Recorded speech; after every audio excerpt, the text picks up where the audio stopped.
gathered every Frey who means a damn thing, so I can tell you my plans now that winter has come.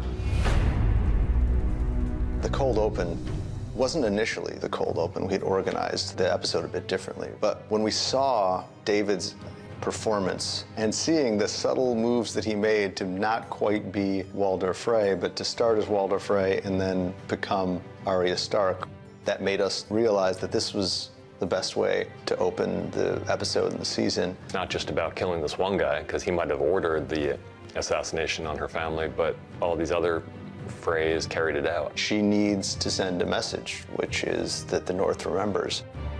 Tell them winter came for House Frey. One of the moments I love in episode 1 is Rory's performance as the Hound, where he sees the bodies of the farmer and the little girl that he left to die, and sure enough, they both died in a very unpleasant way. I'd say they were starving, and rather than let his little girl suffer, he ended it for both of them. He shows you changes he's undergone as a human being. And 4 seasons ago, never would have thought about burying the bodies of some people that he somehow felt responsible for. He mugged the guy, and stole his money and left him penniless on the brink of winter. So I think he's dealing with this unusual emotion for him of guilt, which he's not really experienced with, and it's a bit of a torment. And the only thing he can do really is bury their bodies and try to say some words over their grave. We asked the Father to judge us with mercy, and I don't remember the rest. He doesn't believe in religion. He doesn't like religion anyway, but he can't deny the facts of what he's seen. He's seen Thoros raise Beric from the dead. So for the Hound, he wants to know, what does this god want? Part of him hates it because he thinks these people are fanatics and dull and gullible, but at the same time, he can't deny the truth of what he sees. And part of that truth now is seeing these visions in the flames. What do you see?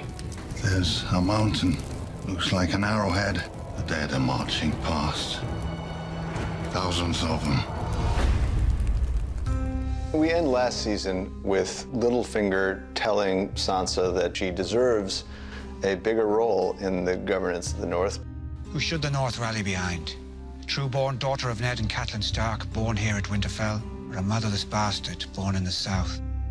Jon Snow, the bastard, is declared king in the North, whereas Sansa Stark, who is actually a Stark, she's just left to the side. And I think there's a little bit of resentment of that. She feels that she's responsible in many ways for winning the Battle of the Bastards, because she's the one who got the Knights of the Vale to come north and join the fight.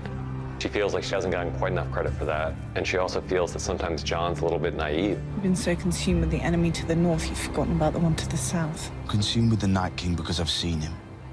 And believe me, you'd think of little else if you had too. We still have a wall between us and the Night King. There's nothing between us and Cersei. It's not so much that he dismisses Cersei as a threat long term, but right now the imminent threat is the Night King and the army of the dead. Winter has come. He knows that makes travel very difficult. The idea that Cersei is going to lead a Lannister army up this far north, which has never been done before and which is probably, beyond her capabilities, doesn't really concern him. You're the military man, but I know her. If you're her enemy, she'll never stop until she's destroyed you. All that's ever mattered to Cersei is her children.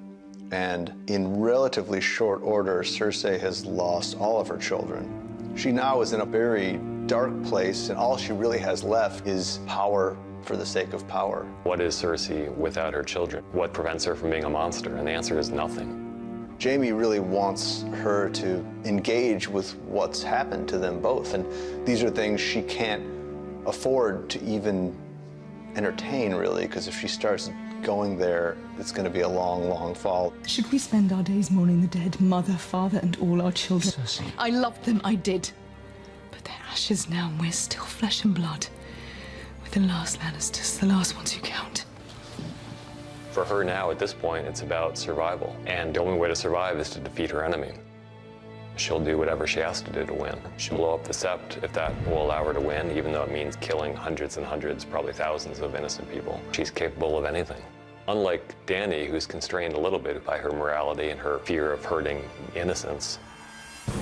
For those of us who have been with the story from the beginning and who have really followed Dany's journey, coming home is such a massive game changer on so many levels, and we just wanted to see that. There's so much weight on that arrival that we felt that a bunch of dialogue was completely unnecessary and would only step on the emotion of the moment. Everyone's giving her a little bit of distance. Tyrion, who's usually the most loquacious of people, he's not talking because he wants her to experience it. And at one point, Grey Worm's about to kind of walk up alongside Dany to guard her, and Missandei holds him back because she wants Dany to experience this on her own. And then she has that time, and then she's ready to begin.